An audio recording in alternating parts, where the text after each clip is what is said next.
Bueno, buenos días a todos.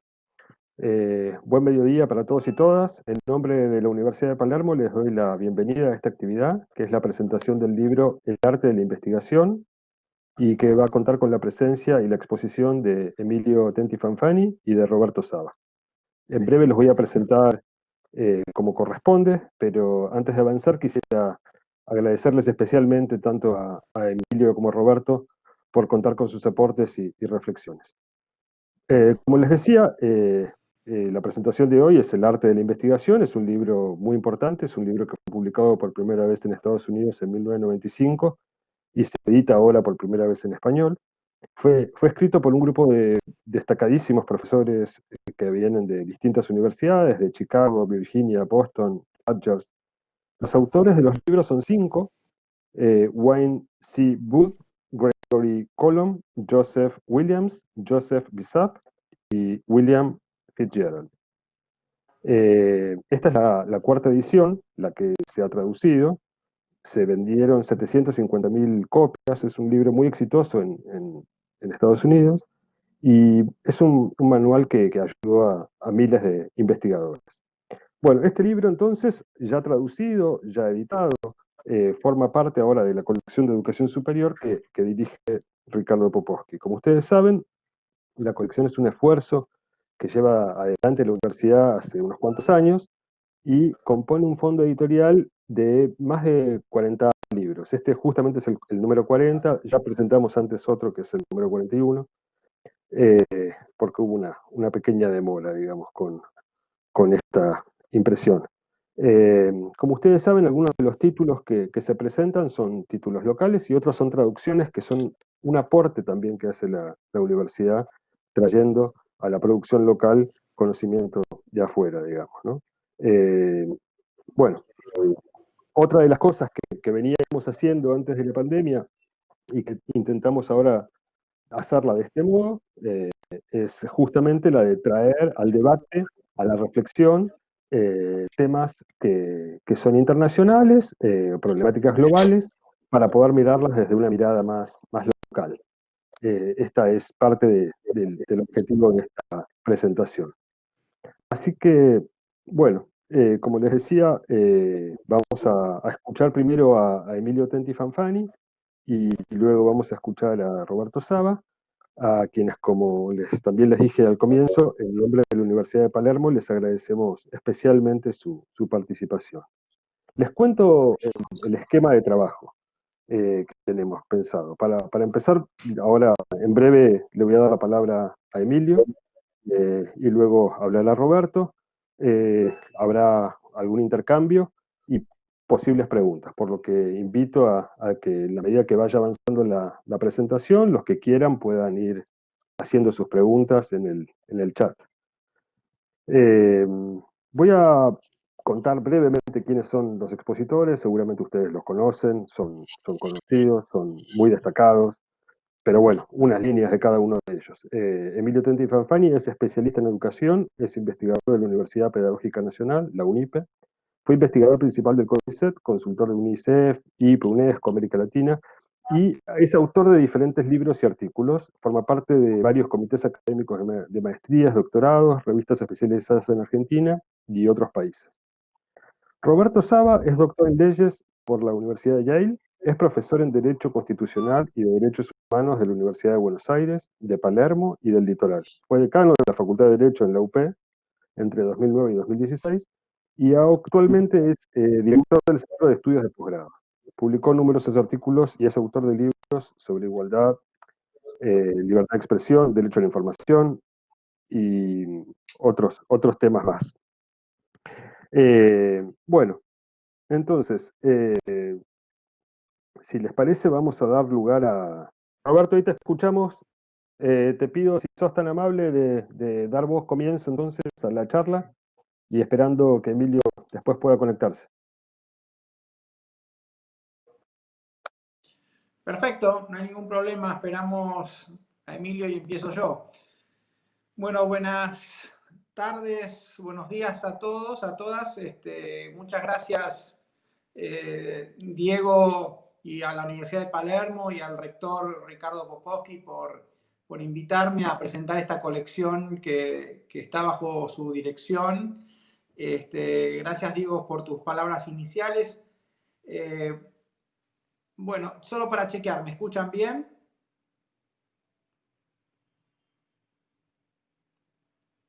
¿Se escucha bien? Hola, ¿me escuchan? Sí, yo te estoy escuchando, Roberto. Bueno, bueno, Emilio, empiezo yo a ver si se estabiliza tu conexión y luego me sigues. Dale.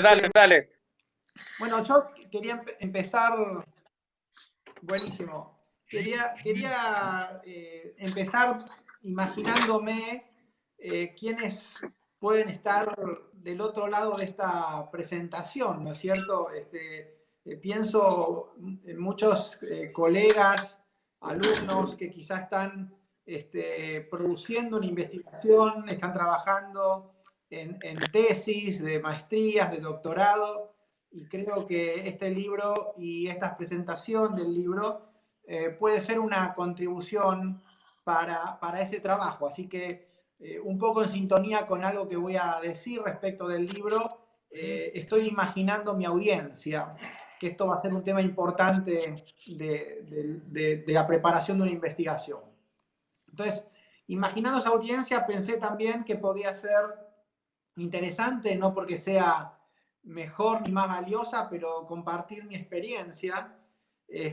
Como decía Diego, yo soy un profesor de Derecho dedicado, digamos, exclusivamente a la docencia y a la investigación, y voy a hablar desde ese lugar.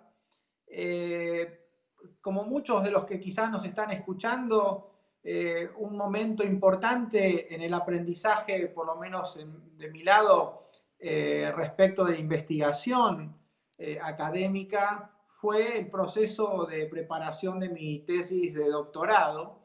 Y esto lo cuento porque, como nos pasa a veces, a muchos, o nos ha pasado, me encontraba en un momento de cierta confusión en el proceso de preparación de mi tesis, cuando una amiga, una académica que visité en Londres, me dijo, bueno, tengo un regalo para vos, a ver si con esto te ayudo a empujar el trabajo de la investigación para tu tesis de doctorado, que yo la estaba haciendo, como decía Diego, en Yale, en Estados Unidos, y me regaló, me obsequió este libro que hoy presentamos, The Craft of Research, traducido como el arte de la investigación, y esto fue, Diego, en el año 95, así que lo que tengo en mi poder es la primera edición de ese libro, que tenía solo 3 de los 5 autores en esa edición. Esto lo cuento porque este libro fue para mí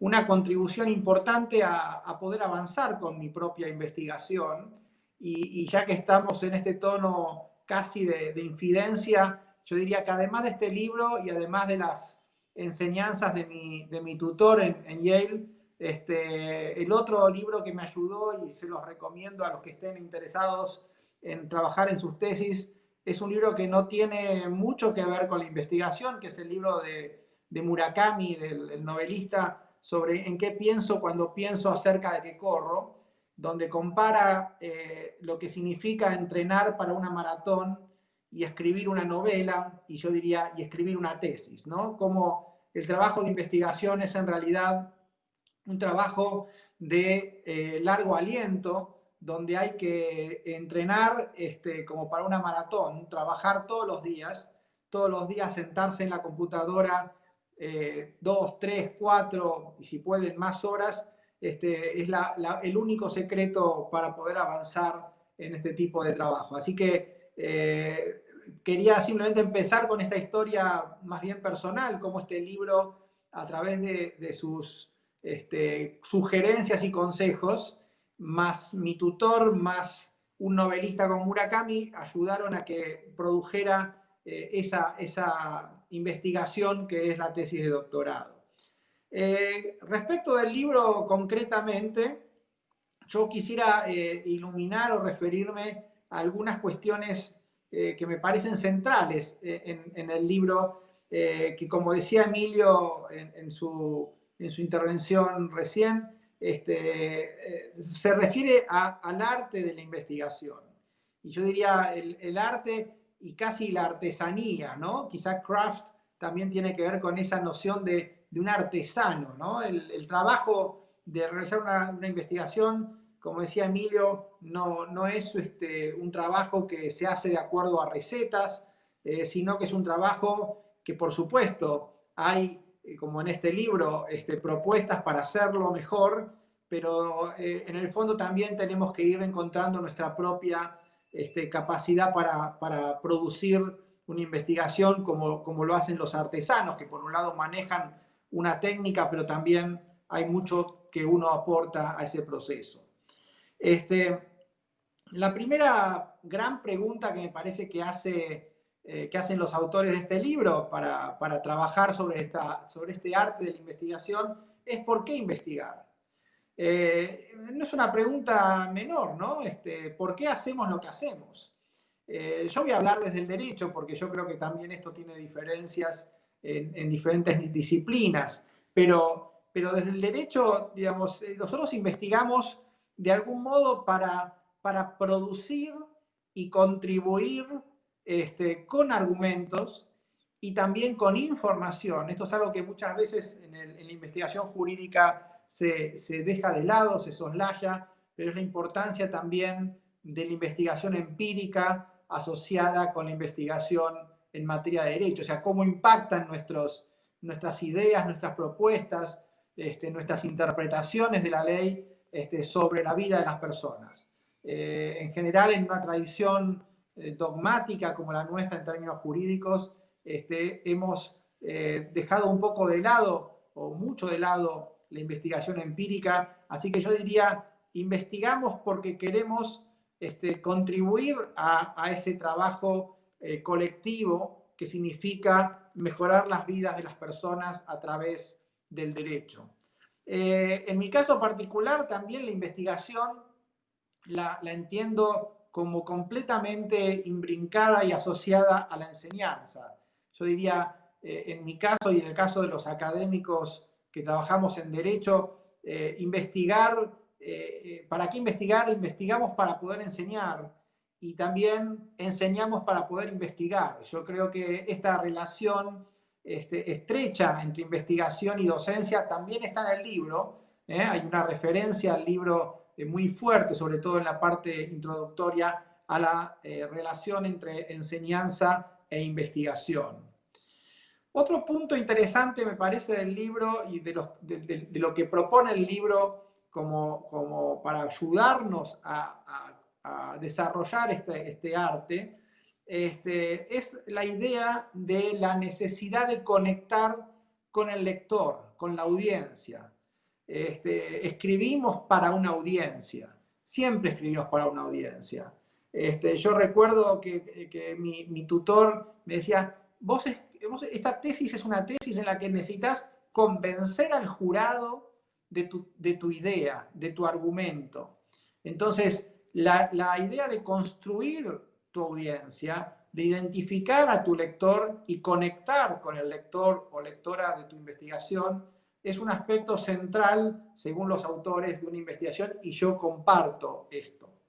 En ese proceso de conectar con el lector, se vuelve fundamental la necesidad de convencer y de argumentar.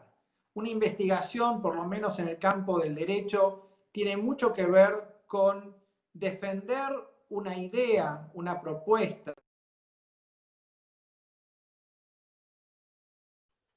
Emilio, No estoy escuchando, se me fue Roberto.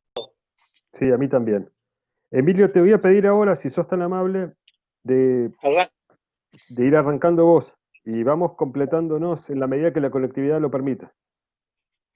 Bueno, sigamos con el libro. El libro entonces me parece simpático porque no es un libro convencional de metodología de la investigación, por lo menos de los libros que yo utilizaba. Debo poner entre paréntesis que hace tiempo que no me estoy dedicando a dar clases de metodología de la investigación. Entonces me pareció un libro original.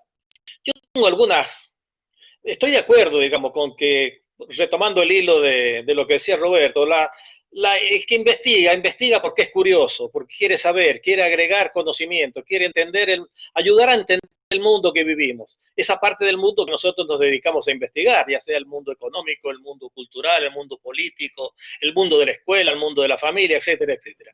La investigación comienza con la curiosidad.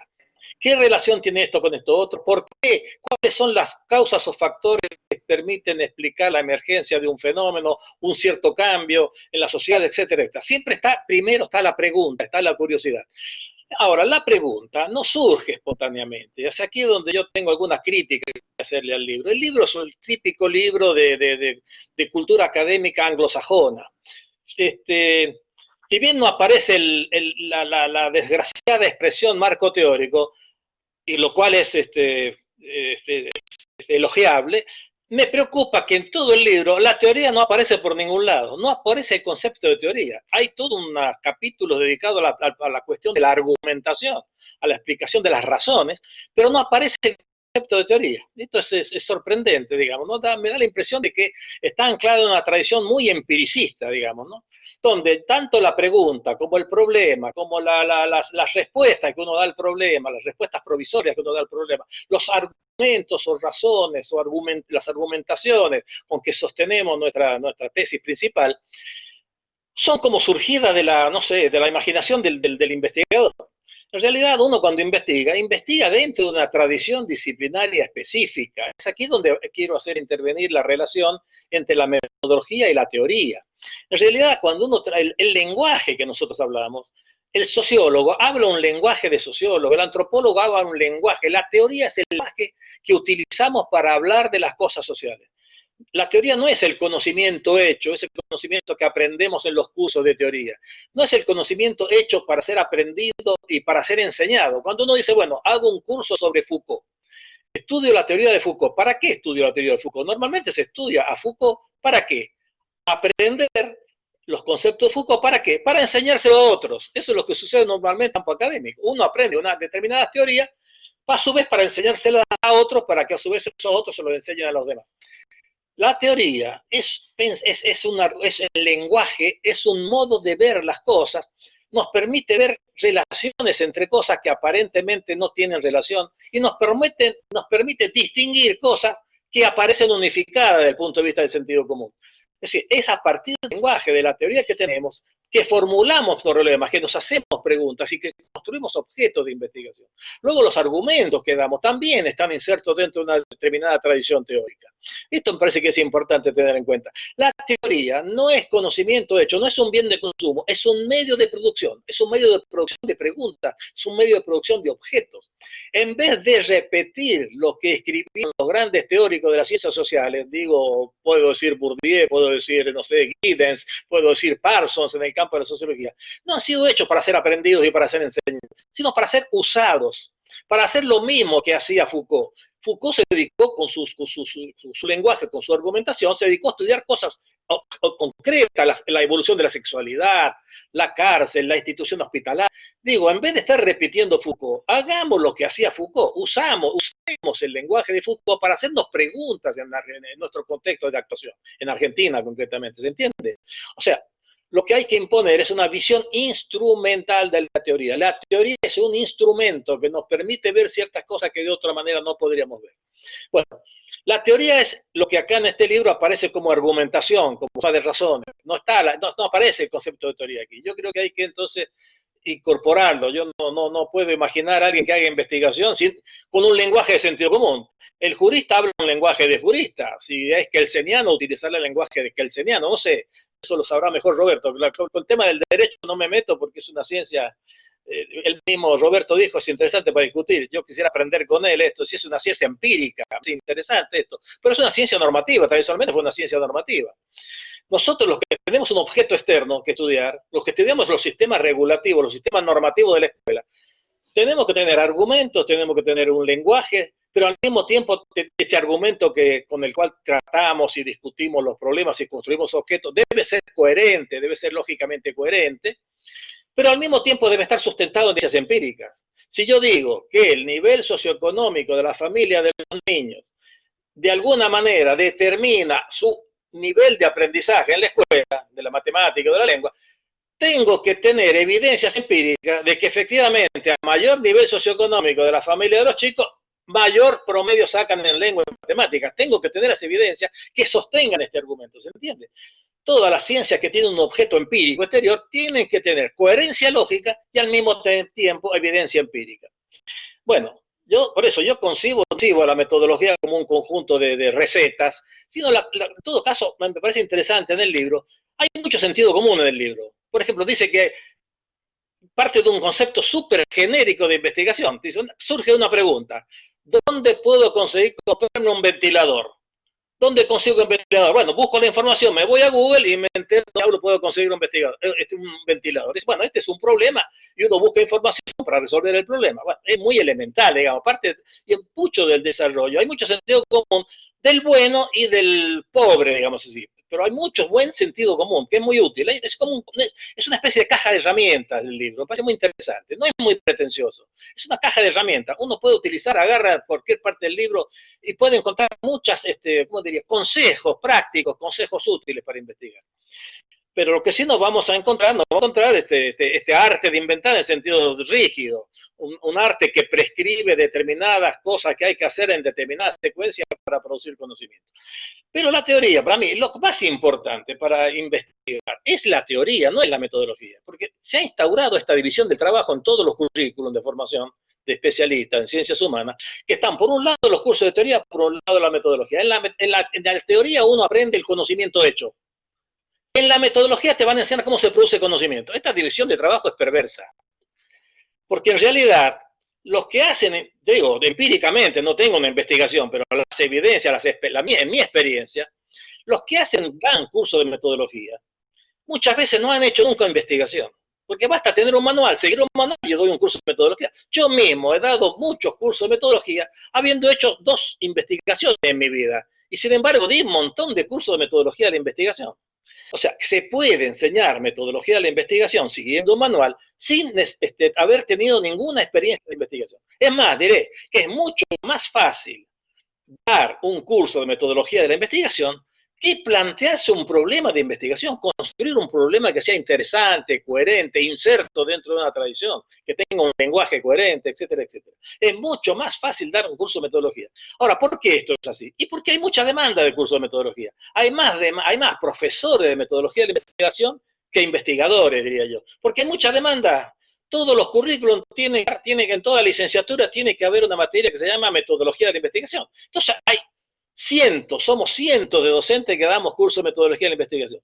Para la investigación hay poca demanda, tenés que irte al CONICET, tenés que hacer la investigación sacándole tiempo a la docencia. Si sos profesor en la UBA, te pagan para dar clase a la mayoría de la gente. En muchas universidades privadas se paga por hora clase, no te pagan para investigar. Entonces, muchos investigadores lo hacen por pasión, lo hacen porque tienen interés, porque quieren avanzar en la carrera, porque quieren publicar en las revistas, quieren ascender, quieren acumular prestigio y reconocimiento del campo intelectual. Pero no hay una carrera del investigador, salvo la del CONICET.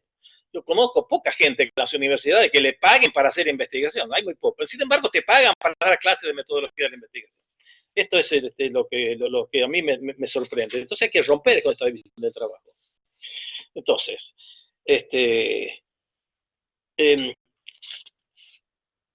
si hay dificultad, si muchos de los que están escuchando acá, como decía Roberto, son jóvenes que tienen que hacer su tesis, su tesina de maestría, presentar un proyecto de investigación para conseguir un subsidio.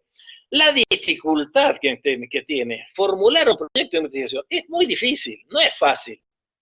No es hacerse cualquier pregunta. Voy a investigar, como dicen algunos, el tema de la mujer en el sistema escolar. Bueno, sí, el problema de la mujer en el sistema escolar no nada, es un ancho campo problemático, pero formular un tema es algo específico que tiene que insertarse dentro de una tradición de investigación disciplinaria.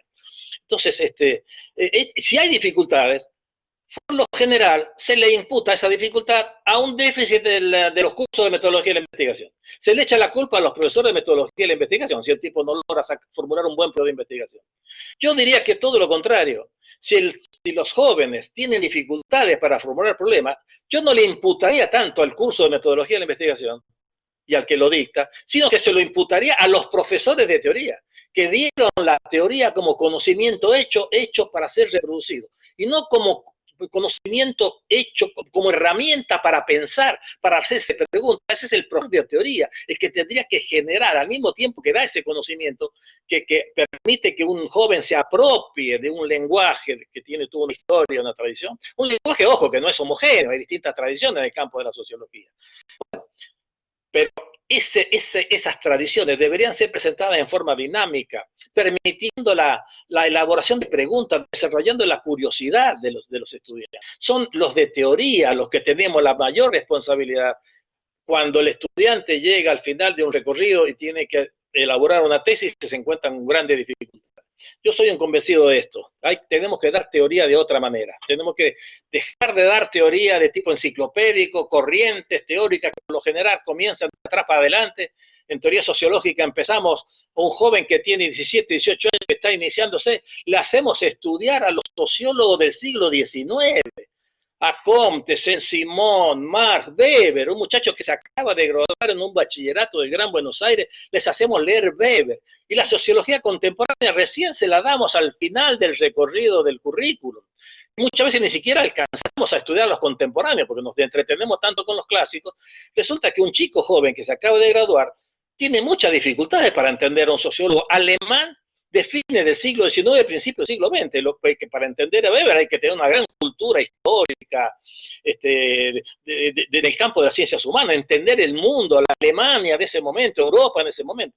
Pero yo diría, ¿por qué no empezamos con la sociología contemporánea? Para un muchacho del conurbano, más interesante comenzar con las teorías contemporáneas, de investigaciones hechas sobre la realidad actual, y avanzar en espiral. Cuando el tipo tiene una cierta formación, puede preguntarse por las raíces, que decir, mira, este conocimiento, este lenguaje que es el que usa la sociología contemporánea, no viene de la nada. Acá hay antecedentes. Detrás de este autor está Marx, está Durkheim, está Weber, pero el tipo que comienza del presente, yo incluso estaría proponiendo un cambio en la secuencia. No se puede reproducir en el campo pedagógico la misma secuencia cronológica que se dio en el campo de producción de conocimiento. No sé si se entiende un poco el argumento.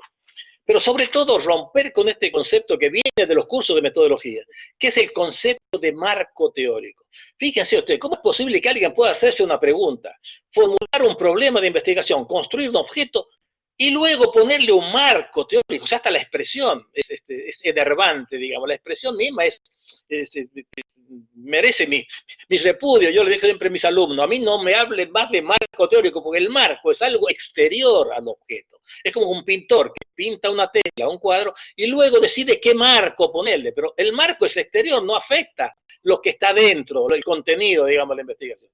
Esto llega al absurdo, incluso una anécdota de una compañera, la esposa de un amigo mío en México, que me dice, mira, Emilio, ya hice la investigación, necesito que me aconsejes qué marco teórico ponerle. O sea, con una gran ingenuidad me lo dijo, porque eso era efecto de los manuales de metodología de la investigación, que separaban el momento del problema del momento del marco teórico. Estos son, para mí, son problemas de la pedagogía de la enseñanza de la investigación. Son efectos de pedagogía, ese esquematismo. Todos los docentes tenemos que recurrir siempre a esquemas para hacernos entender. Hacemos esquemitas, mapas conceptuales, agarramos flechitas.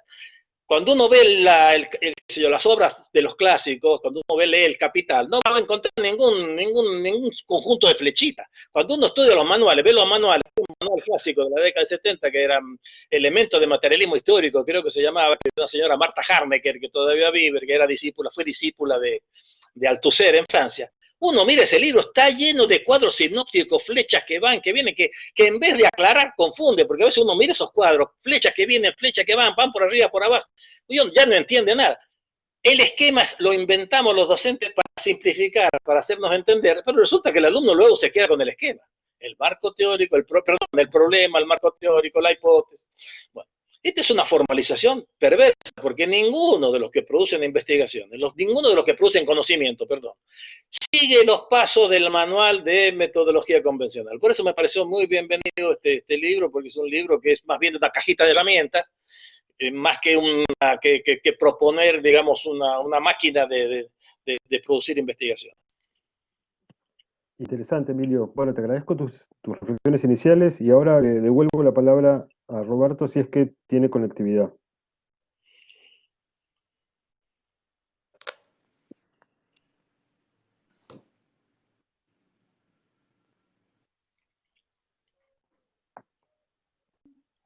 Roberto. Sí, ¿me escuchan?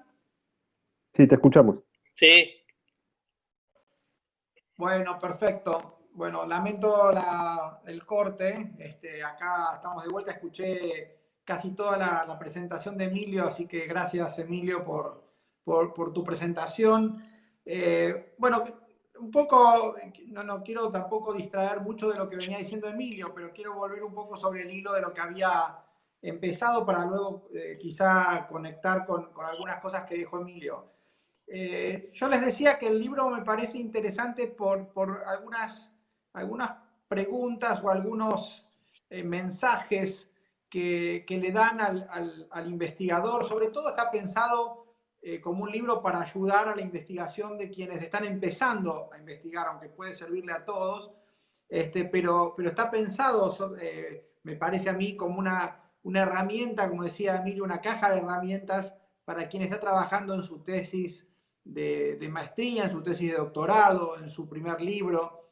Y entonces la primera pregunta, no sé si se llegó a escuchar, que me parece interesante que plantean los autores, es ¿por qué investigamos? ¿Por qué hacemos esta investigación? O sea, ¿cuál es el sentido de hacer una investigación? Entonces, todo el libro es un esfuerzo por contestar esa pregunta, que yo les decía, bueno, esto no tiene una respuesta única, ¿no es cierto? En el caso, por ejemplo, en mi caso, de alguna manera, una de las razones por las que hacemos o trabajamos en investigación tiene que ver con la enseñanza. Investigamos para poder enseñar y enseñamos para poder investigar, porque la relación entre enseñanza e investigación es muy estrecha, y yo creo que de los mejores cursos que podemos tener en un posgrado son esos cursos donde el profesor está compartiendo con los estudiantes un proceso de investigación, una investigación, y el resultado de ese proceso también lo ayuda a ese docente, a ese académico, a producir su propia investigación. Otra cuestión importante me parece que rescata el libro, y es otro consejo, como decía Emilio, de sentido común, pero a veces lo olvidamos, que es la importancia de conectar con el lector. Uno de los consejos que dan los autores del libro a quien está trabajando en investigación es que no se olviden del lector, que el trabajo de investigación tiene una de sus metas, no la única por supuesto, pero una de sus metas es poder conectar con quien va a leer el trabajo. Y conectar significa también convencer.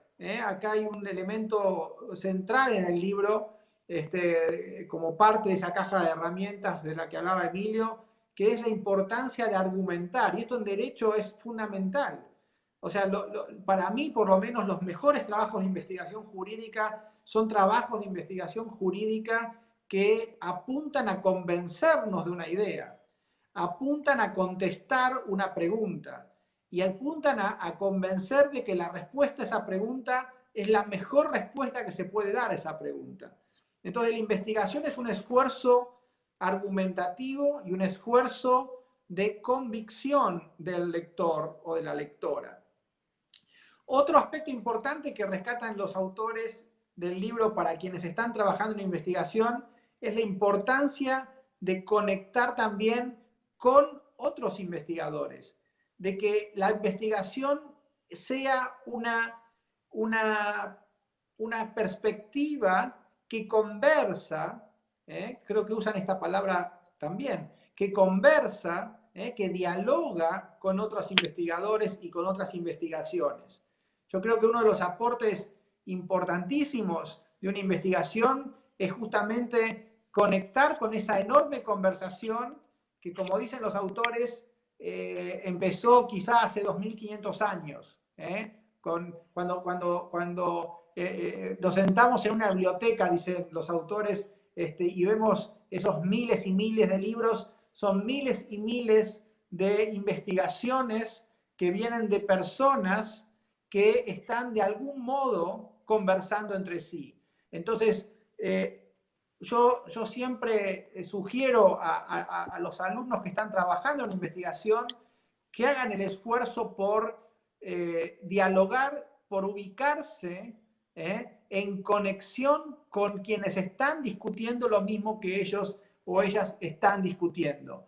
O sea, la importancia de conectar y de conversar y de dialogar con aquellos que están trabajando o han trabajado quizá hace 100, 200 años en este tema que están investigando. El libro, como decía también Emilio, tiene una serie de consejos prácticos, y ya ahí no me voy a meter mucho porque son bastante interesantes justamente para invitarlos a leer el libro, pero algunos tienen que ver con problemas actuales de todo investigador cuando inicia este proyecto, un proyecto. Se refieren, por ejemplo, al viejo problema del focalizar, ¿no? de estrechar y de volver cada vez más focalizada la investigación. Nos pasa a todos que queremos resolver demasiados problemas en un solo proyecto de investigación. Y aquí los autores ayudan al investigador o a la investigadora a ver cómo van reduciendo el problema, cómo van haciendo que la pregunta que van a contestar sea cada vez más focalizada y más manejable para una investigación. Otra cuestión importante que por lo menos a mí me sirvió mucho, que es la idea de producir un plan de trabajo, de producir un borrador y de revisarlo permanentemente. Ningún plan de trabajo de una investigación es igual al inicio que al final. Toda investigación es un borrador que se vuelve a hacer y se vuelve a hacer y se vuelve a revisar. Es decir, que no debamos tener siempre, y esto también creo que es algo que a mí por lo menos me ayudó mucho, tener siempre en mente el trabajo de investigación completo, o sea, no empezar a trabajar por una punta del proyecto, olvidándonos del resto del proyecto. Yo creo que esta necesidad de imaginar el proyecto completo y luego ir avanzando y desarrollando sus partes sin nunca perder de vista la completitud, el proyecto como un todo es fundamental. Otra cuestión importante es la cuestión a la que se refieren los autores, que es la de escribir. ¿Por qué escribir? O sea, primero se preguntaban por qué investigar, pero después también se preguntan por qué escribir una investigación. Y esto me parece fascinante porque de las investigaciones que estamos acá, estamos hablando de investigaciones que se van a producir en un escrito. Hay muchas investigaciones y muchos tipos de investigaciones, y en esto Emilio seguramente es mucho más experto que yo, pero no estamos hablando de cualquier tipo de investigación, sino una investigación que va a plasmarse en un escrito. ¿Y por qué escribir? ¿Y cómo escribir? Los autores dicen también que es muy importante en un proyecto de investigación contar una historia con claridad. Y a mí me pareció de vuelta un concepto interesantísimo, ¿no? Porque otra vez, no olvidemos que escribimos para alguien que va a leer. No olvidemos que estamos escribiéndole a un lector o a una lectora a quien queremos convencer. Y entonces escribir con claridad esa historia se torna fundamental, dicen estos autores, en un proyecto de investigación. Y voy a redondear con tres ideas que asocian al proyecto de escribir una investigación. Dicen que escribimos una investigación por tres razones. La primera es que escribimos para recordar. Creo que este punto es interesantísimo, muy importante. Escribimos para recordar, porque todo lo que leemos y todo lo que investigamos y todo lo que hallamos en un proceso de investigación debe ser recordado. ¿Y cómo hacemos para recordar si no escribimos? El punto importante me parece esta razón de ser del escribir la investigación para recordar. En segundo lugar, escribimos para entender. A mí me pareció también interesantísimo porque muchas veces creemos que tenemos una buena idea, creemos que tenemos un buen argumento, hasta que los tratamos de escribir. Cuando escribimos, nos damos cuenta de que no era tan claro nuestro argumento, de que no lo entendíamos tanto como pensábamos que lo entendíamos. Entonces, escribir se torna una herramienta necesaria para entender. Y finalmente, escribimos, dice, para tomar perspectiva, porque creo que a mí por lo menos me ha pasado, y por eso te encuentro este libro tan interesante, porque muchas veces veo que me habla a mí y a mi propia experiencia, ¿no? Escribimos para tomar perspectiva, porque cuando lo vemos escrito y vemos lo que escribimos, entonces podemos juzgar críticamente nuestro propio escrito. Entonces, escribir para tomar perspectiva y juzgar del modo más neutral posible nuestro propio trabajo. Y ahí nos damos cuenta que cometimos errores, y ahí nos damos cuenta que el orden del razonamiento y del argumento que estamos proponiendo no es convincente. Y volvemos al principio, vamos, lo leemos como un lector, leemos nuestra propia investigación escrita como si fuéramos un lector que si no entiende lo que está escrito debe revisar lo que está escrito. Entonces, un poco para concluir, hago una breve referencia a algunas cosas que dijo, o sobre todo una cosa que dijo Emilio, que le llamaba la atención lo que yo había dicho al principio sobre la importancia de la investigación empírica en derecho. Sí, esto es algo, Emilio, bastante, por un lado te diría bastante nuevo, y por otro lado, yo diría bastante contracultural en una cultura jurídica. Acá no me quiero meter ya en otro tema muy específico, pero digamos, la Argentina es un país cuyo sistema jurídico se enrola en una tradición jurídica que se llama continental.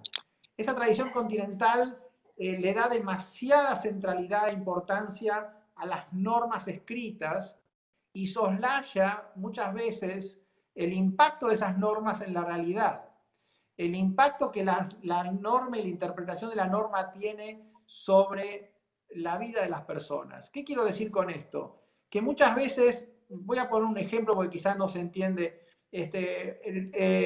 muchas veces se ha dicho desde el campo del estudio dogmático del derecho la importancia que tiene reconocer, por ejemplo, el derecho a la salud por parte de los tribunales y cómo se resolverían casos de derecho a la salud en los tribunales. Se han realizado investigaciones empíricas en Brasil, en Argentina y en otros países de América Latina que han mostrado cómo algunas lecturas del derecho, cómo algunas interpretaciones de ese derecho a la salud por parte de los jueces han producido un impacto negativo, por ejemplo, en algunas poblaciones con dificultades para poder litigar en los tribunales, ya sea por falta de recursos, por falta de asesoramiento, por falta de tiempo, etc. Los estudios empíricos en derecho han resultado que son cada vez más importantes y más necesarios, y al mismo tiempo nos damos cuenta que en la formación de nuestros abogados y abogadas y académicos no incluimos las herramientas necesarias para poder realizar estos estudios empíricos. O sea, fíjense qué interesante, académicos y abogados y abogadas y políticos que diseñan políticas públicas sin tener una clara dimensión del impacto que esas políticas, que esas reformas legislativas, que esas interpretaciones del derecho van a producir. Muchas veces han producido efectos muy contradictorios con aquellos objetivos que se habían propuesto. Por lo tanto, solo quería retomar un punto que mencioné al principio y que Emilio también mencionaba, ¿no? ¿Qué significa investigar en derecho? Y por supuesto que significa investigar en el campo de las ideas, en el campo de la dogmática, en el campo de las normas, pero también cada vez más la investigación en derecho requiere de habilidades y de herramientas para poder entender cómo estas ideas y esas normas impactan en la realidad. Yo dejaría ahí, Diego, para tener algo de tiempo para preguntas y intercambios. Perfecto, perfecto. Emilio, no sé Gracias. si, Roberto, te agradezco mucho tu intervención, muy buena. Emilio, no sé si querés comentar algo o quieren que yo avance con algunas preguntas. No, bueno, ha sido muy sugerente, lo he escuchado con mucha atención a Roberto, y ha sido muy sugerente su intervención. Yo fui anotando acá algunas cosas. Primero, la relación docencia-investigador. Es fácil decir, Roberto, ¿no?, que hay que integrar, pero es un leitmotiv en los debates universitarios, que hay que integrar la docencia y la investigación, pero hay que tener en cuenta que no es fácil esto, porque tenemos el peso de una tradición. Incluso en la Edad Media, creo en inglés también, ¿no? El profesor es un lecturer. El lector y el autor, la división del trabajo entre el autor, que era el productor, el otro es el reproductor, el docente es un reproductor, es un lector. Lee lo que otro escribió, digamos, ¿no? Esa división de trabajo es muy marcada, por lo menos en el campo de las ciencias sociales acá en Argentina. Nosotros, la mayoría de los que hacemos, damos cursos de teoría, enseñamos sobre libros escritos por otros, digamos, somos en realidad lectores, digamos, ¿no? Entonces es muy difícil superar esta división porque la investigación requiere muchas veces ciertas condiciones sociales, institucionales, incluso económicas. Por ejemplo, hacer investigación compleja en el campo de las ciencias sociales, por ejemplo, requiere dinero, requiere recursos. Hacer una encuesta, una muestra representativa de docentes en Argentina, a nosotros en la UNESCO nos costó $100.000, es decir, no cualquiera puede hacer, no es una tarea para un profesor de la universidad hacer una investigación y armar una muestra representativa de docentes. Además requiere una dedicación intensiva, exclusiva prácticamente a esto. Bueno, la segunda es para quién escribimos. Esto es muy interesante. Toda la sociología del conocimiento hay una clásica distinción entre mercado restringido y mercado ampliado. Digamos, los productos de los investigadores, por una parte tenemos el mercado restringido, que ¿quiénes son? Y nuestros colegas. Un físico, ¿para quién escribe? Para los otros físicos. Entonces, ahí, digamos, hay un lenguaje muy específico, que solamente otro físico puede juzgar lo que tú hiciste como físico. Quizás otro colega tuyo en el derecho puede juzgar, por ejemplo, quienes evaluaron tu tesis seguramente son juristas.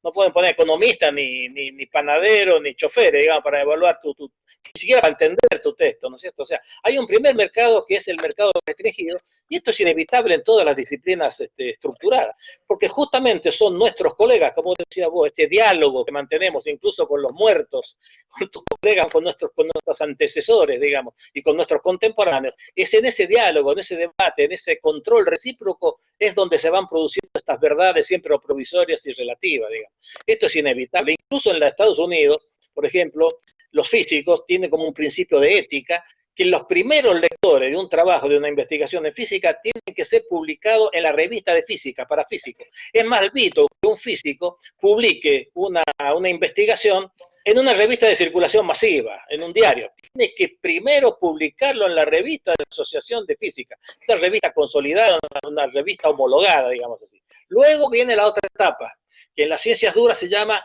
el mercado ampliado. El mercado ampliado se llama vulgarización. Todos los desarrollos científicos tienen un sentido en la medida que son transferibles al conjunto de los mortales, o lo que algunos sociólogos denominaron el ciudadano bien informado, digamos el ciudadano argentino que tiene secundaria completa.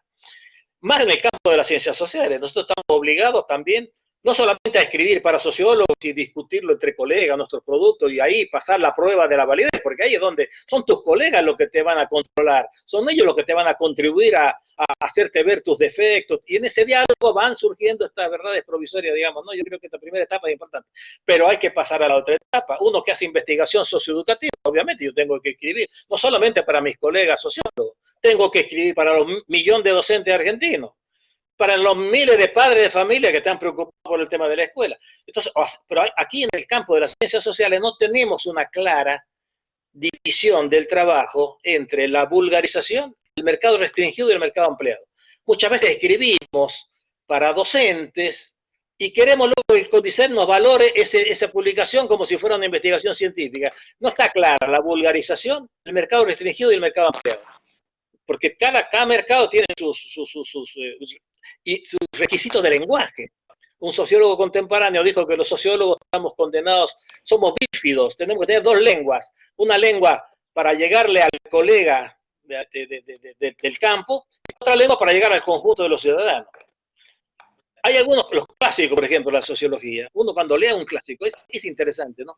La capacidad que tienen los tipos que realmente tienen una cultura sólida y compleja, la capacidad de hacerse entender, tanto de decir cosas complejas en forma relativamente simple. Muchas veces es más fácil leer a Marx que a leer a ciertos marxistas.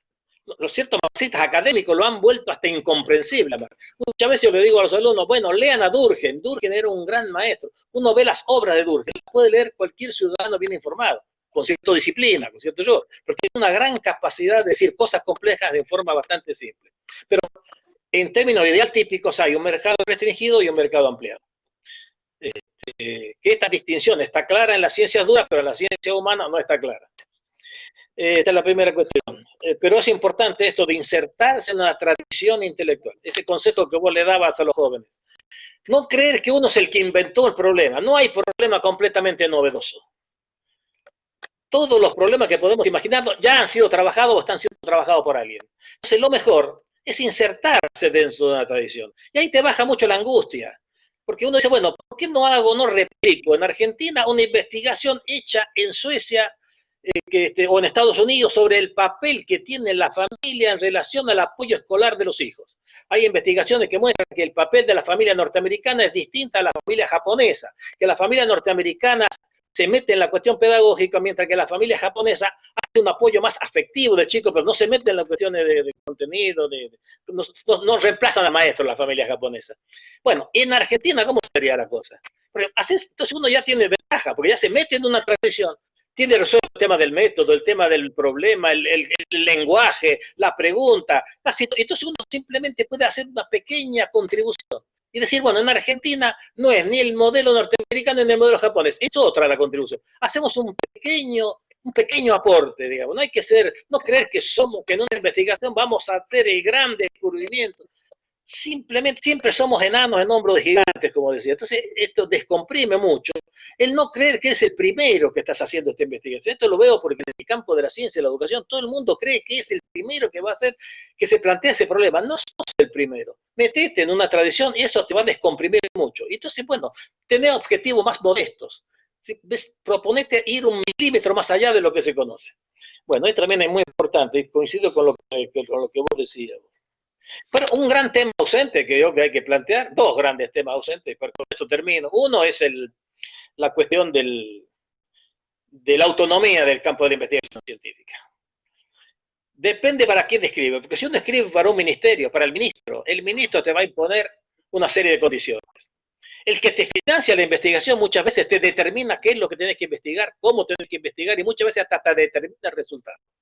Entonces yo creo que la auténtica investigación científica tiene que ser autónoma, tiene que estar al abrigo de las determinaciones tanto de financieras, políticas, partidarias. Yo no creo en el intelectual orgánico. El que te financia la investigación siempre de alguna manera te va a imponer, te va a limitar la libertad. Los mejores frutos del campo de las ciencias sociales han surgido sin determinaciones externas, cuando es la propia lógica de los intelectuales, de esa comunidad científica, la que determina qué investigar y cómo investigarlo. Yo creo que el tema de la autonomía es muy importante, entonces hay que saber defenderse. ¿Cómo mantener equilibrio? Porque a veces necesitas el dinero.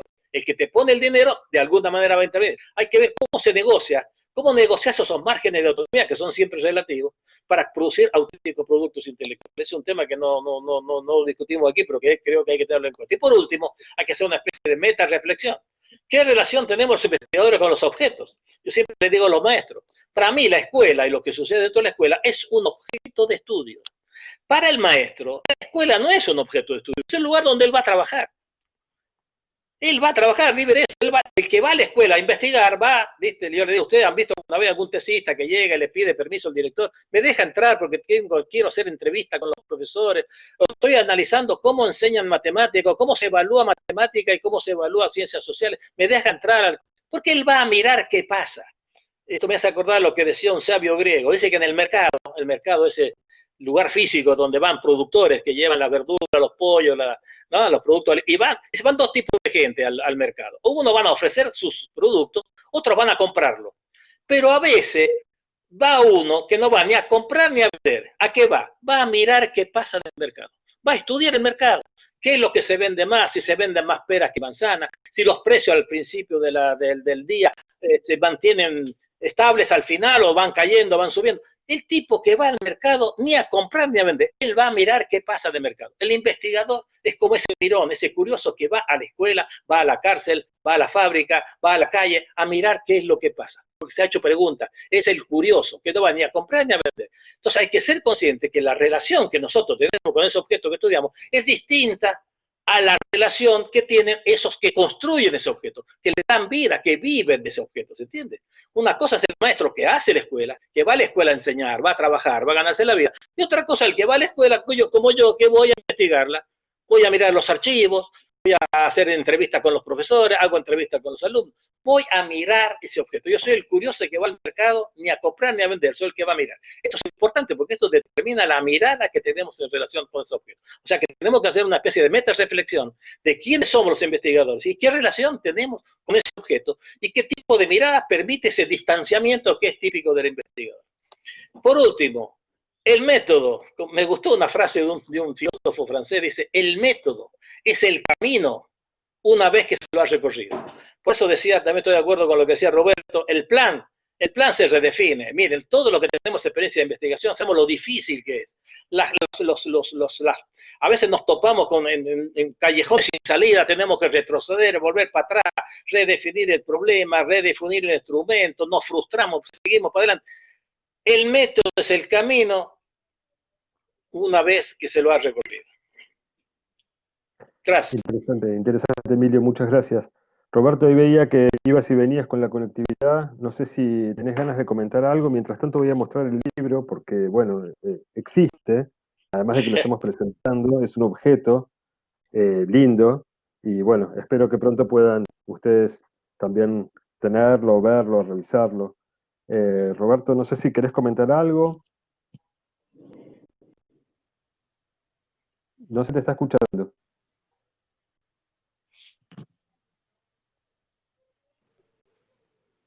A ver ahora. Sí, ahora sí, perdón.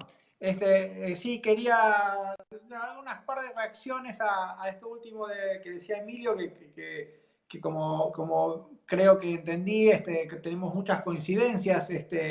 Y uno de los temas que mencionaba era esta relación entre docencia e investigación. Y la entiendo perfectamente, o sea, conozco perfectamente bien, o creo conocer la dificultad y lo difícil que es conciliar docencia con investigación y sobre todo, como decía Emilio, por la importante cantidad de recursos que requiere la investigación, no solo dinero, sino tiempo, y cómo esto, digamos, esperar que los docentes hagan investigación requiere también un tipo de docente de tiempo completo, etc. Conocemos un poco esto. Conocemos realidades también diferentes, o sea, si uno va, no sé, por lo menos en las facultades de Derecho en Estados Unidos, el número de profesores que además son profesores full time y de profesores que se dedican a la investigación en las mejores universidades es muy alto, pero también cuando uno va a las facultades de Derecho de menos impacto o menos posicionadas en los rankings, va a ver que tiene una cantidad importante de profesores que no son investigadores, o sea, incluso en culturas como la norteamericana o la anglosajona o incluso en algunos países de Europa continental, vemos como conciliar docencia con investigación es muy difícil. Pero también es cierto que desde el punto de vista de la investigación jurídica, no es una investigación que requiera de enormes inversiones de dinero, salvo por supuesto el tiempo del investigador. Quiero decir, trabajamos con libros, con ideas, con normas, salvo que por supuesto, como decía antes, uno quiera hacer una investigación empírica.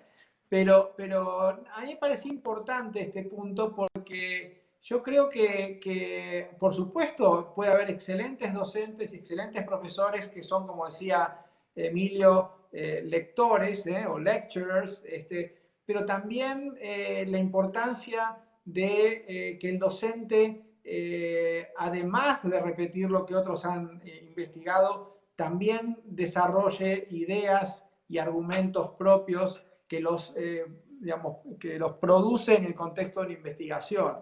Por supuesto, no estoy diciendo que esto tiene que ser el 100% de los casos, pero en la maestría que dirijo en la Facultad de Derecho y en Palermo, muchos de los profesores hacen trabajos de investigación, y lo más interesante es cuando un profesor me dice, mira, estoy escribiendo este libro y me gustaría que el próximo curso que dé en la maestría sea sobre lo que estoy investigando en este libro, y trabajar con los estudiantes esta investigación, de algún modo involucrarlos en este trabajo que estoy haciendo de investigación. Y entonces no quiero seguir dando el curso que daba porque ya ahora estoy trabajando en otro tema.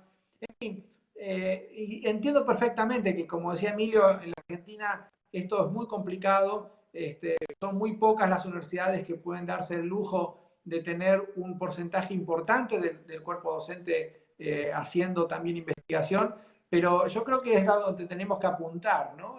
Por lo menos en un área como el derecho, donde la mayor parte de los profesores son abogados que practican la profesión, son jueces que trabajan en los tribunales, y entonces si queremos mover la disciplina, si queremos que la disciplina se modernice y progrese, me parece que la conciliación entre enseñanza e investigación es importante, aunque yo reconozco que no vamos a encontrarnos con muchas dificultades, pero bueno, estamos pensando en términos de objetivos y de ideales a los que queremos acercarnos, ¿no? De acuerdo. Bien. Emilio, adelante. No, estoy de acuerdo con lo que acaba de decir Roberto. Sí, es un ideal, Bien, quizás bien. por lo menos a nivel de posgrado sería bueno, ¿no? Es muy difícil también contar la investigación. Es más fácil dar teoría que contar una investigación, que compartir a través del discurso una investigación, porque no es coherente el camino, es un camino lleno uno a veces se siente inútil, se siente bestia, no sabe a dónde disparar. Compartir esas cosas es muy difícil, digamos, ¿no? Es muy difícil. Lo mejor, mire, yo siempre digo que para aprender a investigar, se aprende a investigar investigando. Ahí es lo mismo que la artesanía, es lo mismo que la artesanía. ¿Cómo se aprende mecánica? Y barriendo, limpiando las piezas que desarmó el mecánico que sabe, primero te hace limpiar las piezas con benzina, no sé con qué diablo, la desgrasar, y poco a poco, mirando por imitación. Es un arte, en ese sentido, no creo que se pueda aprender teóricamente los cursos de metodología de la investigación. En los cursos de metodología te pueden dar algunas pistas, algunos tips. Los que sí se pueden aprender son las técnicas, ojo. Las técnicas sí, porque están codificadas. Lo que es una muestra representativa, vos sos sociólogo, creo, Diego. ¿Sos sociólogo vos, Campo de la Diego? comunicación. Bueno, digo, No, vos licenciado sabés en lo que es una comunicación. muestra. Bueno, vos sabés, una muestra representativa, hay una serie de criterios ya consolidados por la comunidad científica de cómo se construye la representatividad de una muestra, es una técnica esa, ¿sí? O cómo que es lo que es una media, una mediana, el modo, el coeficiente de correlación, hay técnicas en la estadística, esas técnicas existen, están objetivadas, son herramientas, pero lo que es el método, como lógica, como camino, como recorrido, eso es muy difícil de objetivar. Lo mejor sería aprender a investigar investigando. Pero bueno, eso es muy difícil, ¿no? Por eso se aprende a investigar cuando sea la tesis. En el momento de la tesis, ahí estás solo. Ahí tenés un tutor, en todo caso, que vale, preguntarle, te puede dar algún consejo, alguna pista. Pero en la tesis, el protagonista es el productor de la tesis. Vos tenés que tomar las decisiones, sos vos, ¿viste? Que tenés que resolver los problemas, sos vos. Ahí podés recurrir después a los libros, recurrir al director de tesis, a tu tutor, pero el protagonista es el investigador. Creo que se aprende a investigar investigando. No, solamente eso, pero no sé si hay preguntas del público, ahí me gustaría escuchar a ver si hay alguien. Quería comentarles un poco lo que está el público diciendo. Al principio de todo hubo algunos temas con el tema de la colectividad, que los voy a obviar. Después hubo varios comentarios de felicitaciones que también los voy a obviar por un tema de pudor, pero voy a las preguntas y a los comentarios para que ustedes puedan reaccionar. Se las voy leyendo y en la medida que van queriendo van comentando. Graciela Jiménez dice, buen día, ¿cómo investigar si la investigación llega al aula? Freddy Patiño Montero, estoy totalmente de acuerdo con lo afirmado por Emilio y Roberto. Sin embargo, considero que en la práctica algunos colegas cuando se curado de tesis de maestría y doctorado asumen posturas muy canónicas respecto a la rigidez de los marcos, teórico, referencial, metodológico, legal, etc., ¿no debería valorarse más las apuestas que sean más disruptivas y menos representativas? Eso sí, con la fuerza argumentativa que se debe evaluar en cada caso. Graciela Jiménez dice, o sea que la especialización de las disciplinas tradicionales tienen sus defectos. Elida Armida, comparto la reflexión de Emilio respecto a la capacidad de grandes investigadores a poder expresar pensamientos complejos con lenguaje sencillo, sin enfatizar en la jerga, aún en representaciones para especialistas. La autonomía de la investigación requiere analizar también los objetivos de las grandes editoriales que promueven ciertos temas en detrimento de otros. Interesantísimo lo que menciona Emilio respecto a la relación con el objeto a investigar. El acceso al objeto está mediado por actores que pueden habilitar o cancelar la posibilidad de esta investigación, y esta situación puede afectar la autonomía de la investigación. Bueno, estos comentarios iniciales por si quieren reaccionar. Bueno, si querés me disparo algo. Adelante. A ver, con respecto a la investigación en el aula, creo que el último intercambio que hicimos con Emilio se ha ido bastante, así que no quiero repetir ahí un poco las dificultades y las promesas, digamos, de vincular investigación con docencia. Con respecto a la cuestión de las apuestas disruptivas, se lo dejo un poco más a Emilio, que me parece que es su campo. Me gustaría referirme dos palabras a la cuestión de la autonomía de la investigación. Y esto es interesante porque creo que la pregunta se refería al financiamiento de la investigación, pero yo agregaría que también hay amenazas o problemas con la autonomía vinculadas con la publicación de la investigación. El tema que nosotros no tocamos, creo, en nuestras presentaciones, pero que sí aparece en el libro, es la importancia de la investigación publicada. La investigación, como decía yo antes, no solo debe ser escrita, sino que además parece que debería ser publicada.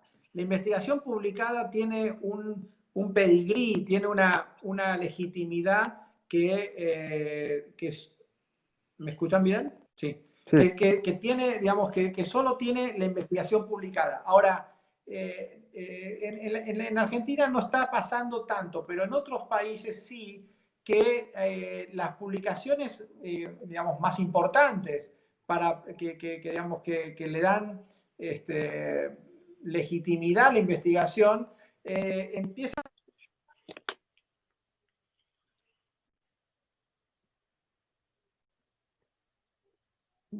Bueno. Se fue. Se fue Roberto, así que le damos paso a Emilio antes de cerrar. Bueno, sigo con lo de Roberto, porque efectivamente la investigación no publicada no vale en el campo académico, tiene que ser publicada. Y no solamente publicada. ¿Publicada dónde? Porque ha habido todo un sistema ahora de categorización, no publicada en cualquier parte, sino publicada, por ejemplo, en la institución de la que formas parte, porque hay cierta complicidad, hoy por ti, mañana por mí. Si te va a evaluar tu compañero, tú le apruebas un artículo, el otro te va a cobrar el día de mañana el artículo, el tuyo. Así que bueno, hay toda una serie de categorizaciones de las revistas internacionales, revistas categorizadas tipo A, B, C. Hay toda una contabilidad académica que creo que ya también ha sido objeto de crítica esto, pero nos llevaría por caminos bastante complicados. Pero es cierto, la publicación, y no en cualquier parte, lo que vale en la carrera académica, porque, ojo, las publicaciones, uno dice, ¿para qué investigar? Uno a veces investiga, ¿por qué? ¿Para qué publicar? Y publicar para ascender en la carrera académica. El que no publica no asciende, porque allá en todas las universidades de América Latina se ha instaurado la carrera académica en base a la investigación. Entonces hay profesores que están categorizados como investigadores y hay profesores que son solamente profesores y ganan menos que los otros. En fin, esta idea de docencia e investigación es muy delicada porque la mayoría pretende ser investigador y liberarse de la docencia, porque tiene más estatus el investigador que el profesor, tiene más estatus el autor, como decían en latín los autores, que los lectores. Los que leen tienen menos prestigio. El profeta, el que crea lo nuevo, el discurso nuevo, es mucho más prestigioso que el sacerdote. El sacerdote simplemente reproduce la profecía. A los sacerdotes se los produce en serie. Abogados, sociólogos, economistas los producimos en serie. ¿Investigadores dónde se forman? ¿Dónde se forman los investigadores de economía? En los doctorados, uno diría en el doctorado. Pero a veces ni siquiera en los doctorados, porque hay muchos doctores que no se dedican a investigar, siguen siendo profesores. Entonces, ¿cómo se forma un investigador? Yo diría que es bastante azaroso. Yo conocí a una antropóloga en Chile, en México, una chilena, que justamente estaba haciendo un estudio de una licenciatura, la primera licenciatura que se hace en México, de formación de investigadores, biólogos investigadores, o sea, biología para la investigación, una primera licenciatura orientada a la investigación. Entonces ella se dedicó a estudiar cómo surge, qué tipo de ideología, quién es el investigador, el mito del científico, el desprendimiento del científico, el científico interesado solo en el conocimiento, consagrado a esa tarea, pero era la única. ¿Cómo se hace en una facultad de Derecho? Es muy interesante, Roberto. Aparecen algunos que son juristas, como vos. No sé, ¿cómo llegaste a ser jurista y no ser un abogado común y silvestre que está ejerciendo la profesión? En el campo de la medicina, la mayoría son médicos, y aparece un Leluar por ahí, te parece un investigador. ¿Cómo sale el investigador? Es algo azaroso. Lo mismo en el campo de la sociología.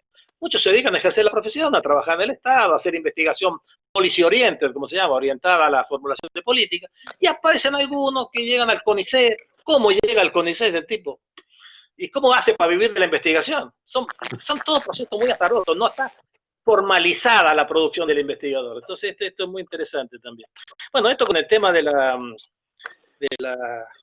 investigación que planteaba la cuestión de las dificultades de la autonomía, que no es solamente un problema económico, obviamente no es un problema económico, a veces es un problema político también, ojo. Hace falta libertad para tener autonomía. En el campo de las ciencias sociales fue liquidado durante las dictaduras, fueron ciencias peligrosas, ciencias que molestan. Entonces no solamente tenemos problemas económicos, ahora quizás tenemos más problemas económicos que problemas de libertad. Ahora tenemos libertades, podemos investigar lo que queremos, pero no tenemos recursos, o sea, que necesitas libertad y necesitas recursos para poder desarrollar la investigación científica libre, autónoma. Pero con lo que decían algunos de los compañeros, bueno, el tema de la jerga, en relación con el tema también de la teoría, hay una distinción que a mí también me ponía muy nervioso, especialmente con mis amigos docentes, porque yo como he hecho trabajo sobre docentes, después se los cuento a los docentes los resultados de la investigación, y siempre a los 10, 15 minutos que yo hablo, alguien levantaba la mano y decía, profesor, usted tendrá la teoría, pero nosotros tenemos la práctica.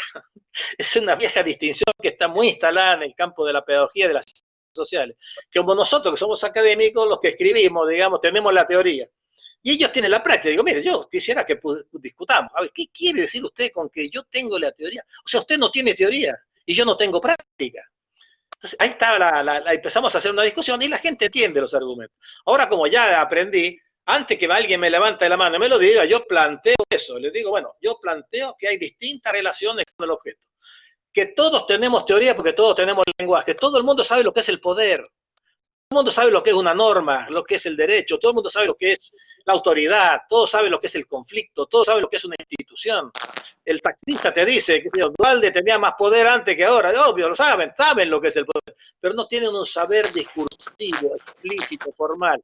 Ahora, si alguien trabaja en el campo de las ciencias sociales, tiene que tener un lenguaje coherente, formal. Si alguien me pregunta a mí, pero profesor, ¿usted qué entiende por clase social? Yo tengo la obligación de dar una definición correcta, coherente, sistemática, que se mantiene desde el principio de mi alocución hasta el final. En la primera página de mi libro y en la última página, el concepto de clase social tiene que ser el mismo, tiene que ser explícito. Ahora, al taxista que me dice que este es de clase alta, yo no le voy a pedir a él una definición, deme una definición, sería una estupidez, me ocurre preguntarle eso a un taxista.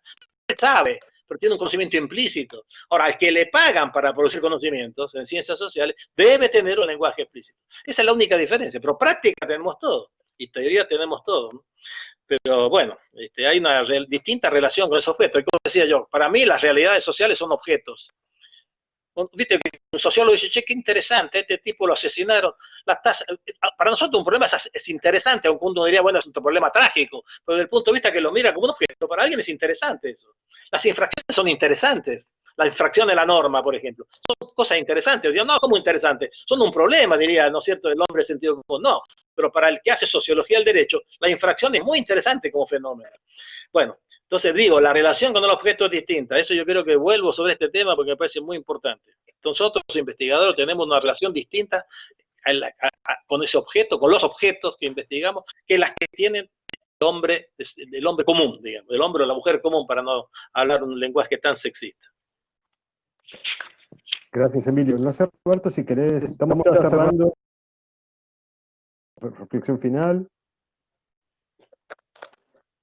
Sí, quería solo redondear el punto que estaba haciendo cuando se encontró la conexión, y que algo mencionó también Emilio, ¿no? La relación entre la autonomía de la investigación y la publicación de la investigación. Esto en las ciencias sociales en general y en el derecho en particular, cada vez está siendo problemático, digamos, porque las revistas las indexadas, las revistas en las que las personas que quieren, como profesionales, que quieren, como decía Emilio, el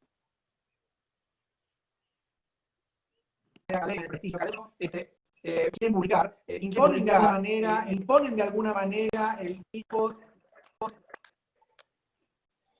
Hola, hola, ¿me escuchan? ¿Me escuchan? Con mucho delay. Hola. Sí. Sí, ahí te escuchamos. Parece que no. ¿Me escuchan? Sí, sí. Ahora. Hola. Adelante, sí, Roberto. bueno, nada, quería solo redondear ese concepto de la relación entre la autonomía de la investigación y de alguna manera, los estándares o enfoques que vienen de algún modo seteados por las publicaciones de prestigio, ¿no? Bien. Bueno, vamos a ir cerrando. No sé si tienen algún comentario final. Estamos peleando ahí con la conectividad de cada uno, de cada casa. Mientras tanto, quisiera aprovechar para reiterarles el agradecimiento por su participación, por sus reflexiones, por predisponerse a sobrellevar las dificultades técnicas que cada uno tuvo y poder pensar juntos. Y también quisiera hacer un agradecimiento a la Facultad de Ciencias Sociales, que es quien nos está alojando para este debate, tanto al personal técnico, a Natalia Garrone, como a las autoridades, a Elsa Sigman, a Luis Blasterman. Y bueno, les dejo un instante final por si quieren despedirse o decir algo. Así que muchas gracias.